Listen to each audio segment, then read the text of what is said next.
Shalom Bapak Ibu, berjumpa kembali di Urban Channel. Pada sesi ini saya membahas satu topik, waspada, bahaya besar di dalam ajaran Yudas masuk surga. Mengapa saya mengatakan ada bahaya besar di dalam ajaran Yudas masuk surga? Itulah hasil perenungan saya mempertimbangkan dari beberapa video yang saya buat tentang Yudas dan juga respon dari beberapa orang yang memberikan komentar di dalam channel yang saya kerjakan ini atau di dalam video yang sudah saya upload. Saya rindu Bapak Ibu terus mau mendengarkan apa yang saya paparkan ini, dan di dalam hemat saya, apa yang saya paparkan ini sesuatu hal yang sangat penting untuk kita pikirkan, kita renungkan bersama-sama. Dan kali ini saya membahas apa bahaya besar yang akan terjadi jika ada ajaran yang mengatakan Yudas masuk surga. Sebelum hal itu, maka saya akan membahas bagaimana sih syarat masuk surga dan apakah Yudas layak masuk surga. Dan tentu untuk masuk surga harus memenuhi syarat yang diberikan oleh Tuhan. Syaratnya apa? Mari kita melihat. Syarat untuk masuk surga dalam hemat saya sepanjang saya mempelajari Alkitab, di mana saya menemukan bahwa penulis kitab Injil sepakat bahwa pengajaran atau berita yang disampaikan Yesus dari awal sampai akhir pelayanannya adalah pertobatan. Bapak Ibu yang dikasihi Tuhan, sejak Yesus mengawali pelayanannya di tengah-tengah dunia ini, mengerjakan visi Allah, yaitu program penebusan dan program keselamatan kerajaan, maka berita yang diajarkan oleh Yesus kepada semua para pendengarnya adalah tentang pertobatan. Maka saya katakan bahwa pertobatanlah dasar daripada seluruh kekristenan. Pertobatanlah yang menjadi dasar dari keselamatan orang Kristen. Maka dikatakan di dalam Matius 4 ayat 17, sejak waktu itulah, setelah Yesus dicobai, Yesus memilih 12 murid. Dan kemudian Yesus mengajarkan, dikatakan, bertobatlah, sebab kerajaan surga sudah dekat. Dan inilah yang terus diserukan oleh Yesus. Sejak waktu itulah Yesus memberitakan, bertobatlah, sebab kerajaan surga sudah dekat. Bapak Ibu yang dikasihi oleh Tuhan, inilah ajaran Yesus. Dan segala bentuk pengajaran Yesus, apapun tema dari pengajaran Yesus, selalu mengarahkan manusia kepada pertobatan. Sebab pertobatanlah satu-satunya cara untuk masuk ke dalam kerajaan surga. Tidak ada cara lain selain bertobat. Bahkan di dalam Yohanes pasal 3 ayat 3b sampai dengan ayat 6 dikatakan di sini, ketika seorang ahli Taurat, Nikodemus, datang berjumpa dengan Yesus, maka Yesus berkata begini. Yesus menjawab katanya, "Aku berkata kepadamu, sesungguhnya jika seorang tidak dilahirkan kembali, ia tidak dapat melihat kerajaan Allah." Kata Nikodemus kepada Yesus, "Bagaimanakah mungkin seorang dilahirkan kalau ia sudah tua? Dapatkah ia masuk ke dalam rahim ibunya dan dilahirkan lagi?" Jawab Yesus, "Aku berkata kepadamu, sesungguhnya jika seorang tidak dilahirkan dari air dan roh, ia tidak dapat masuk ke dalam kerajaan surga. Apa yang dilahirkan dari daging adalah daging, dan apa yang dilahirkan dari roh adalah roh." Dua kali di dalam ayat yang saya tunjukkan ini Yesus berkata, jika seorang tidak dilahirkan kembali, ia tidak dapat melihat kerajaan surga. Jika seorang tidak dilahirkan dari air dan roh, ia tidak dapat masuk ke dalam kerajaan Allah. Bapak Ibu yang dikasihi Tuhan, inti daripada kehidupan orang Kristen itu adalah pertobatan. Pertobatanlah yang menjadi sebuah dasar kekristenan itu akan mengenal, bertumbuh, dan layak menjadi ahli waris kerajaan surga. Pertobatan. Apa arti bertobat? Bertobat dalam teks Yunani itu adalah metanoia. Metanoia artinya berubah sikap, berpaling dari dosa-dosa, dan kembali kepada hal-hal yang menyenangkan hati Tuhan. Pertobatan ini senantiasa berkaitan dengan penghapusan dosa. Artinya, tidak ada penghapusan dosa tanpa pertobatan. Dan kalau dosa belum dihapuskan, maka bagaimana mungkin masuk surga? Jadi pertobatan ini menjadi dasar dari kehidupan orang Kristen. Dan inilah juga ajaran-ajaran yang terus disampaikan Yesus. Sejak Yesus melayani sampai Yesus naik ke surga. Bahkan pesan Yesus juga kepada murid-murid, beritakanlah Injil. Siapa yang bertobat, dibaptis, dimuridkan, maka mereka menjadi diselamatkan. Jadi tetap pertobatan itu menjadi dasar dari ajaran Yesus, ajaran murid-murid, dan ajaran Alkitab. Apa arti bertobat itu? Dikatakan pertobatan tidak pernah terjadi sebagian, tetapi harus total. Sebab bertobat artinya di sini berbalik, meninggalkan cara hidup yang lama yang berpusat kepada dosa dan kepada diri sendiri, menjadi hidup yang berpusat kepada Tuhan, berpusat kepada Kristus, berpusat kepada Alkitab. Bapak Ibu yang dikasihi Tuhan, apakah arti pertobatan seperti ini kita temukan pada Yudas? Sepanjang saya membaca Alkitab, saya tidak menemukan ada pertobatan Yudas. Di sini menjadi persoalan, mengapa saya terbeban untuk membahas bahaya besar yang ada ketika orang percaya bahwa Yudas masuk surga. Jadi pertobatan di sini tidak hanya tentang emosi semata, tetapi meliputi perubahan cara berpikir dan perilaku yang secara sukarela, tunduk, taat, setia, membuka hati, serta menyerahkan seluruh hidupnya, dikuasai, dipimpin oleh Kristus dalam kebenaran. Inilah arti bertobat di dalam Alkitab. Inilah arti metanoia itu. Jadi bukan hanya emosi, bukan hanya perkataan, bukan hanya pikiran, tetapi segenap hidupnya rela, tunduk, taat, setia, membuka diri dan menyerahkan diri sepenuhnya, dipimpin, dikuasai oleh Kristus dan kebenarannya. Inilah arti bertobat yang saya temukan di dalam Alkitab. Dan kalau berbicara dengan Yudas, saya tidak menemukan data Alkitab yang kita temukan arti bertobat ini dalam dirinya. Jadi seorang yang bertobat ini terlihat dari buah kehidupannya yang dihasilkan tiap-tiap hari. Baik itu tentang perkataan, sikap, perbuatannya sehari-hari, di rumah, di lingkungan kerja, di dalam pelayanan, bahkan juga di tengah masyarakat. Hal inilah yang disebut buah-buah roh sebagai buah kehidupannya. Inilah arti pertobatan yang saya temukan di dalam Alkitab. Bapak Ibu yang dikasihi Tuhan, saya mau berbicara tentang sekilas kebaikan daripada Yudas. Ini hanya sekilas kebaikan, karena hanya sekilas yang bisa saya temukan. Yang pertama adalah Yudas murid yang dipilih oleh Yesus. Dikatakan dalam Markus pasal 3, 13-19, kemudian naiklah Yesus ke atas bukit. Ia memanggil orang-orang yang dikehendakinya, dan mereka pun datang kepadanya. Dan dikatakan di dalam ayat 18, selanjutnya Andreas, Filipus, Bartolomeus, Matius, Thomas, Yakobus, anak Alpeus, Tadeus, Simon orang Selot, dan Yudas Iskariot yang mengkhianatinya. Ayat yang sama di sini bisa kita temukan di dalam kitab Matius atau di dalam kitab Lukas. Tetapi selalu dikatakan bahwa Yudas yang mengkhianati dia. Selalu. Bapak Ibu yang dikasihi Tuhan, saya juga menemukan ayat Alkitab ini sekilas kebaikan saya katakan. Yudas pernah mengecap kuasa Tuhan.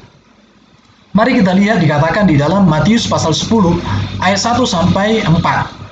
Dikatakan Yesus memanggil ke-12 muridnya dan memberi mereka kuasa dan memberi kuasa kepada mereka untuk mengusir roh-roh jahat dan untuk melenyapkan segala penyakit dan kelemahan.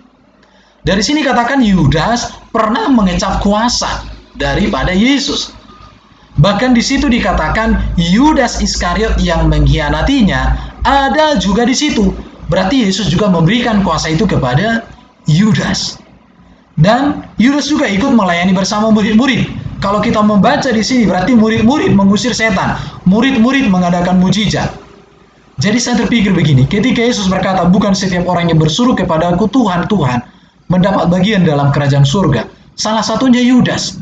Yudas ikut diberikan kuasa untuk mengadakan mujizat, tetapi dia gagal.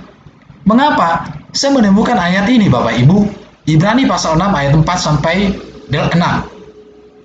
Sebab mereka yang pernah diterangi hatinya, yang pernah mengecap karunia surgawi, apa itu? Mujizat, kuasa, dan yang pernah mendapat bagian dalam Roh Kudus, yang mengecap firman yang baik dari Allah, dan karunia-karunia dunia yang akan datang. Saya pikir Yudas sudah mendapatkan ini, namun yang murtad lagi tidak mungkin dibaharui sekali lagi sedemikian hingga mereka bertobat. Artinya begini, orang yang sudah pernah menerima Yesus atau hidup dalam kebenaran Tuhan, lah begitu ya, akhirnya dia meninggalkan Tuhan tetapi bertobat lagi kembali kepada Tuhan, itu diselamatkan. Tapi kalau tidak bertobat, itu akan kebalikannya. Dan saya tidak menemukan Yudas ada pertobatan setelah peristiwa ini selesai. Di situ dia.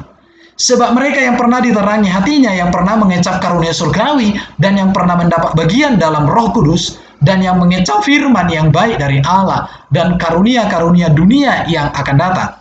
Namun yang murtad lagi tidak mungkin dibaharui sekali lagi sedemikian, hingga mereka bertobat, sebab mereka menyalibkan lagi anak Allah bagi diri mereka, dan menghinanya di muka umum. Saya tidak pernah menemukan Yudas bertobat setelah dia menyerahkan Yesus. Ada memang kata menyesal, nanti akan saya jelaskan apa itu kata menyesal itu. Oke. Sekarang pertanyaannya, pantaskah Yudas masuk surga? Yang pertama saya temukan, Yudas tidak percaya. Yohanes pasal 6 ayat 63 dikatakan begini. Perkataan-perkataan yang kukatakan kepadamu adalah roh dan kehidupan. Tetapi di antaramu ada yang tidak percaya. Siapa itu? Yudas. Sebab Yesus tahu dari semula siapa yang tidak percaya dan siapa yang akan menyerahkan dia. Lalu ia berkata, sebab itu telah kukatakan kepadamu, tidak ada seorang pun dapat datang kepadaku kalau Bapa tidak mengaruniakan kepadanya. Apa yang tidak pernah dikaruniakan Bapa kepadanya? Siapa itu? Saya katakan Lucifer, iblis sejak dihukum Tuhan, tidak pernah diberikan karunia. Kalau manusia diberikan karunia, makanya dikatakan di dalam kitab Taurat, kepadamu kuperhadapkan pada hari ini kehidupan dan kematian. Pilihlah kehidupan. Artinya diberikan karunia kepada manusia. Diberikan karunia kepada manusia melalui Yesus. Tetapi kepada iblis, Tuhan tidak pernah memberikan karunia. Karena memang iblis sudah diusir dari surga dan dia tidak bisa bertobat karena dia roh. Dan dia tidak pernah dikasih kesempatan untuk bertobat. Makanya dikatakan Yesus, tetapi di antaramu ada yang tidak percaya. Kalau di dalam ayat lain dikatakan ada iblis. Jadi tidak ada seorang pun yang datang kepadaku kalau Bapa tidak mengaruniakannya kepadanya. Artinya, kalau Tuhan tidak mengaruniakan keselamatan itu, anugerah itu kepada orang itu, maka orang itu tidak selamat. Dan di sini saya katakan Yudas tidak pernah mengecap karunia keselamatan. Maka dikatakan di sini, tetapi di antaramu ada yang tidak percaya. Yohanes loh ya, Yohanes 6 ini, ayat 63-64. Sangat jelas. Kita lihat lagi dikatakan di dalam yang kedua, pantaskah Yudas masuk surga? Yudas disebut seorang iblis. Yohanes 6 ayat 70-71. Jawab Yesus kepadanya, bukankah aku sendiri telah memilih kamu yang 12 ini? Namun seorang di antaramu adalah iblis. Jadi dikatakan Yudas itu iblis. Makanya dikatakan tidak pernah diberikan anugerah, karunia. Karena iblis tidak pernah mendapat karunia. Yang dimaksudkannya ialah Yudas anak Simon Iskariot. Sebab dialah yang akan menyerahkan Yesus. Dia seorang di antara ke-12 murid itu. Jadi Yudas disebut Yesus sendiri sebagai iblis. Pertanyaannya, pantaskah Yudas yang disebut iblis masuk surga? Pikirkan kita saja. Saya tidak sedang mengajak Bapak Ibu satu hati dengan saya memahami ini. Tapi saya memberikan informasi supaya Bapak Ibu menggunakan kehendak bebasnya untuk memahami, untuk merenungkan sendiri. Berdoa kepada Tuhan tentang data ini. Yang ketiga, Yudas memprovokasi para murid untuk menentang Yesus. Bahkan di dalam ayat ini dikatakan Yudas seorang pencuri. Yohanes 12 ayat 4-8. Tetapi Yudas Iskariot, seorang dari 12 murid Yesus yang akan segera menyerahkan dia, berkata, mengapa minyak narwastu ini tidak dijual 300 dinar dan uangnya diberikan kepada orang-orang miskin? Kalau Bapak Ibu membaca konteks ayat ini di dalam kitab Injil Matius, Markus, Lukas, maka di sana dikatakan 12 murid itu sama-sama protes. Tetapi pada dasarnya adalah Yudaslah yang memprotes dan Yudaslah yang memprovokasi 12 murid itu. Sehingga 12 murid itu setuju dengan Yudas. Akhirnya yang 12 itu memprotes Yesus. Tetapi dikatakan hal itu dikatakannya bukan karena ia memperhatikan nasib orang miskin, melainkan karena ia adalah seorang pencuri. Bapak Ibu, kita harus bisa membedakan antara pencuri dengan mencuri. Mencuri itu kata kerja, bisa terjadi dilakukan orang karena kepepet.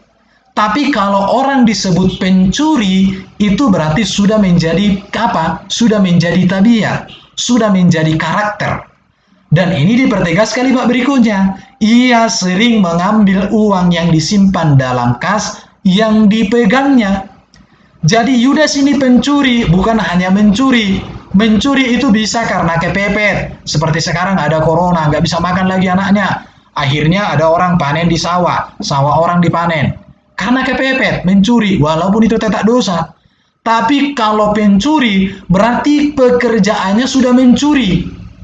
Maka kata Yesus, biarkanlah dia melakukan hal itu mengingat hari penguburanku.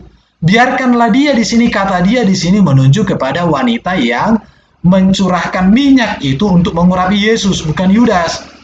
Dan ini untuk persiapan karena Yesus akan mati dan dikuburkan. Karena orang-orang miskin selalu ada pada kamu, tetapi aku tidak akan selalu ada pada kamu. Di sini saya melihat bahwa Yudas memprovokasi para murid sehingga mereka tidak setuju atau menentang Yesus dengan apa yang dilakukan oleh seorang wanita terhadap Yesus. Padahal itu sebagai persiapan hari penguburan Yesus. Dan di dalam ayat ini juga dikatakan bahwa Yudas seorang pencuri. Pertanyaannya, pantaskah Yudas masuk surga? Dia seorang provokator. Dia seorang pencuri. Di situ ya, sudah ada yang berapa ini? Ketiga, keempat. Yang berikut, keempat ini. Yudas seorang pengkhianat dan Yudas menjual Yesus. Kita melihat di dalam Matius 26 ayat 14-16. Kemudian pergilah seorang dari ke-12 murid itu yang bernama Yudas Iskariot pergi meninggalkan. Ia berkata, apa yang hendak kamu berikan kepadaku supaya aku menyerahkan dia kepada kamu? Mereka membayar dia 30 uang perak kepadanya. Dan mulai saat itu ia mencari kesempatan yang baik untuk menyerahkan Yesus. Perhatikan di sini, Yudas seorang pengkhianat dan Yudas seorang penjual Yesus. Dikatakan dalam kalimat terakhir, dan mulai saat itu ia mencari kesempatan yang baik untuk menyerahkan Yesus. Hal ini saya bandingkan dengan Lukas pasal 4 ayat 13 ketika Yesus dicobai oleh iblis, di mana iblis kalah. Tetapi dikatakan sesudah iblis mengakhiri semua pencobaan itu, ia mundur daripadanya dan menunggu waktu yang baik. Jadi karakter iblis yang ada di Lukas 4 ayat 13 itu ada pada diri daripada Yudas. Itulah sebabnya tadi sudah dikatakan oleh Yesus bahwa seorang di antara kamu adalah iblis. Karena cara kerja dia mirip dengan apa yang dikerjakan iblis, persis ya. Dan mulai saat itu mencari kesempatan yang baik untuk menyerahkan Yesus. Jadi dari sini kita melihat bahwa pantaskah yang demikian masuk surga? Saya tunjukkan lagi. Yang keenam, Yudas, ciuman kejahatan. Matius 26 ayat 47-49. Waktu Yesus masih berbicara, datanglah Yudas, salah seorang dari ke-12 murid itu. Dan bersama-sama dia serombongan besar orang yang membawa pedang dan pentung, disuruh oleh imam-imam kepala dan tua-tua bangsa Yahudi. Orang yang menyerahkan dia telah memberitahu tanda ini kepada mereka. Orang yang akan kucium, itulah dia, tangkaplah dia. Dan segera ia maju mendapatkan Yesus dan berkata, salam Rabi, lalu ia menciumnya. Bapak Ibu, kita merenungkan, tanda cinta menjadi tanda pengkhianatan. Tanda kasih menjadi tanda kebencian. Itulah yang dikerjakan Yudas. Ciuman mematikan, ciuman kejahatan, ciuman. Seharusnya ciuman itu menjadi tanda kasih, tanda kagum, tetapi di sini menjadi sebuah pengkhianatan. Sangat mengerikan sekali sikap yang demikian. Sangat mengerikan menurut saya. Pantaskah seperti ini masuk surga? Tidak mengenal Tuhan dengan benar, tidak bertobat? Kita renungkan saja sendiri-sendiri. Yang berikut dikatakan Yudas seorang yang celaka. Dalam Matius 22 ayat 19-20 dikatakan, tetapi lihat, tangan orang yang menyerahkan aku ada bersama-sama dengan aku di meja ini. Sebab anak manusia memang akan pergi seperti yang telah ditetapkan. Akan tetapi, celakalah orang yang olehnya ia diserahkan. Celaka. Dalam Markus 14 ayat 21 dikatakan, anak manusia memang akan pergi sesuai dengan yang tertulis tentang dia. Akan tetapi celakalah orang yang olehnya anak manusia dicerahkan. Adalah lebih baik bagi orang itu sekiranya ia tidak dilahirkan. Artinya, dia seorang yang tidak memiliki arti. Lebih bagus dia tidak ada daripada ada. Itulah arti celaka. Pantaskah orang seperti ini masuk surga? Kita pikirkan saja. Pikirkan saja.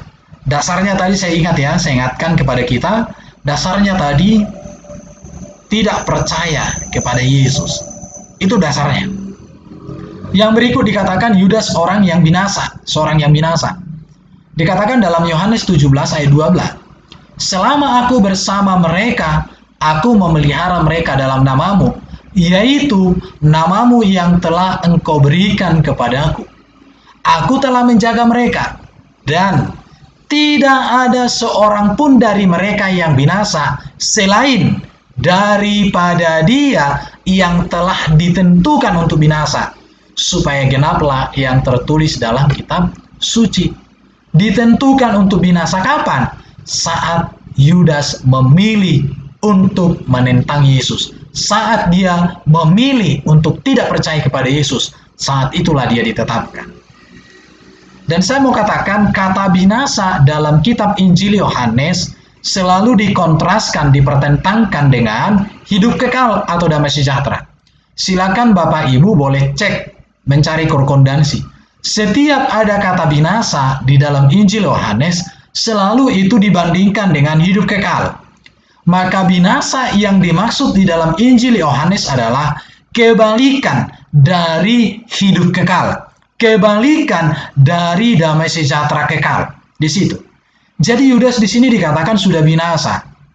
Apakah binasa di sini hanya kecelakaan, hancur? Tidak. Karena dalam konteks Injil Yohanes, binasa itu selalu lawan kata dari hidup kekal. Selalu lawan kata dari damai sejahtera, dari kerajaan surga. Di situ ya.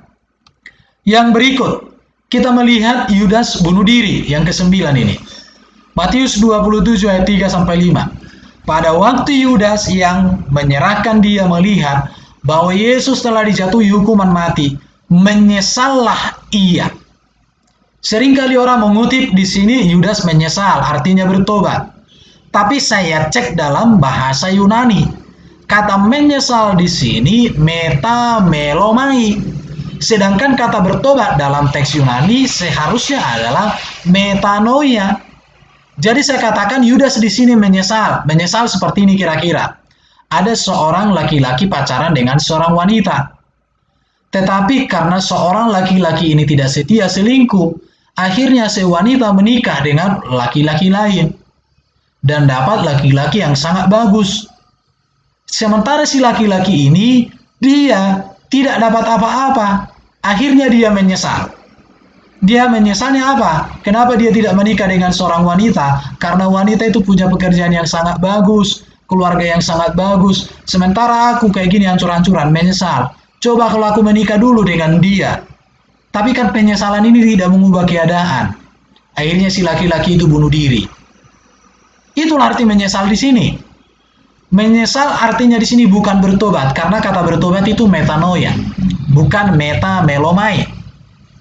Dan dikatakan lalu ia mengembalikan uang yang 30 perak itu kepada imam-imam kepala dan tua-tua dan berkata, aku telah berdosa karena telah menyerahkan darah orang yang tak bersalah. Yudas, dia tahu bahwa dia sudah berdosa, tetapi dia tidak tahu bagaimana cara menyelesaikan dosa. Kenapa? Karena dia memang awalnya, dasarnya tidak percaya kepada Yesus. Itu tadi saya katakan ayat pertama ya. Yudas memang tidak percaya kepada Yesus. Yudas tidak percaya kepada Yesus. Tetapi jawab mereka, apa urusan kami dengan itu? Itu urusanmu sendiri. Maka ia pun melemparkan uang perak itu ke dalam bait suci, lalu pergi dari situ dan menggantung diri. Jadi di sini saya katakan penyesalan di sini artinya bukan penyesalan yang membuat dia kembali kepada bertobat, bukan. Tapi dia menyesal bahwa apa yang dia pikirkan itu tidak terjadi. Apa yang kemauan dia itu tidak terjadi. Jadi dia kecewa terhadap visinya yang tidak tercapai. Bukan sebuah pertobatan ingin memperbaiki kesalahan. Itulah arti metamelomai dalam teks ini. Saya pikir sangat jelas Bapak Ibu. Yang ke-10 saya katakan, Yudas digantikan posisinya. Kisah Rasul pasal 1 ayat 16 sampai 17 dan 21 sampai 22 dikatakan bahwa Yudas diganti. Bahkan dikatakan dahulu ia termasuk bilangan kami dan mengambil bagian di dalam pelayanan ini. Siapa? Yudas. Jadi harus ditambahkan kepada kami seorang dari mereka yang senantiasa datang berkumpul dengan kami selama Tuhan Yesus bersama-sama dengan kami, yaitu mulai dari baptisan Yohanes sampai hari Yesus terangkat ke surga meninggalkan kami untuk menjadi saksi dengan kami tentang kebangkitannya. Ayat 24 sampai 26. Mereka semua berdoa dan berkata. Mereka semua 11 murid berdoa bersama 2 orang yang dipilih. Dan saya yakin juga masih ada orang lain yang berkumpul bersama mereka. Mereka semua berdoa dan berkata, ya Tuhan, Engkaulah yang mengenal hati semua orang. Tunjukkanlah kiranya siapa yang Kau pilih dari kedua orang ini untuk mengisi jabatan pelayanan. Ingat ya, jabatan pelayanan. Jabatan pelayanan di sini, jabatan rasul, semua jabatan apapun, namanya jabatan pelayanan. Jabatan pelayanan apapun yang Tuhan siapkan tadinya kepada Yudas sudah diambil. Hakim itu pun jabatan. Ya, mau jadi murid pun itu jabatan semua. Yaitu kerasulan yang ditinggalkan Yudas yang telah jatuh ke tempat yang wajar baginya. Kenapa dikatakan tempat yang wajar? Ya wajarlah seorang pengkhianat, tidak percaya, iblis, celaka, binasa. Ya wajar. Lalu mereka membuang undi. Ini sesuai dengan dasar Alkitab. Saya sudah membahas ini di video saya sebelumnya. Bagi kedua orang itu dan yang kena undi adalah Matias. Dan dengan demikian ia ditambahkan kepada bilangan ke-11 rasul itu. Bapak Ibu yang dikasihi Tuhan. Dari beberapa data tentang siapa Yudas di dalam Alkitab. Pertanyaan saya tetap, pantaskah Yudas masuk surga dengan hidupnya tidak bertobat? Hidupnya tidak percaya kepada Yesus. Hidupnya tidak ada pembaharuan dalam dirinya. Saya menemukan hanya satu aja yang baik. Yesus memilih dia. Tetapi tetap disebutkan dia seorang pengkhianat. Dia menjual Yesus. Dia bersepakat untuk menjual Yesus, untuk membuat sesuatu yang buruk kepada Yesus. Bagaimana pantaskah kita menilai? Saya mau katakan kepada kita, waspadalah, bahaya besar dan mengerikan ada di dalam ajaran yang mengatakan Yudas masuk surga. Saya mau katakan begini, jika Yudas masuk surga, maka hal ini sangat mengerikan. Alasan saya begini, yang pertama, surga menjadi tempat murahan, menjadi tempat yang hina, tak lebih baik dari dunia. Mengapa? Sebab surga dihuni oleh orang yang tidak percaya. Dihuni oleh orang yang tidak pernah bertobat. Bahkan dihuni oleh manusia yang disebut Yesus sendiri sebagai iblis. Sangat mengerikan. Yang berikut, semua manusia pasti masuk surga. Mau jahatnya sejahat apapun pasti masuk surga. Tidak bertobat pun pasti masuk surga. Kalau Yudas masuk surga, kenapa?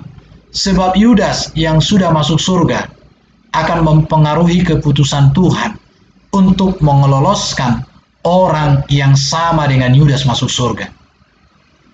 Jika Yudas pengkhianat yang tidak percaya kepada Yesus, yang tidak bertobat, masuk ke dalam kerajaan surga, maka orang yang levelnya sama dengan Yudas akan masuk surga juga. Karena tidak mungkin ada pilih kasih di sana. Semua orang masuk surga. Oke, bahkan Yudas lebih dulu lagi masuk surga daripada 11 murid Yesus. Sangat mengerikan menurut saya kalau seperti itu. Yang berikut, manusia akan berpikir tidak perlu percaya Yesus karena Yudas tidak percaya Yesus. Tidak perlu bertobat karena Yudas tidak ada data Alkitab dia berkata bertobat.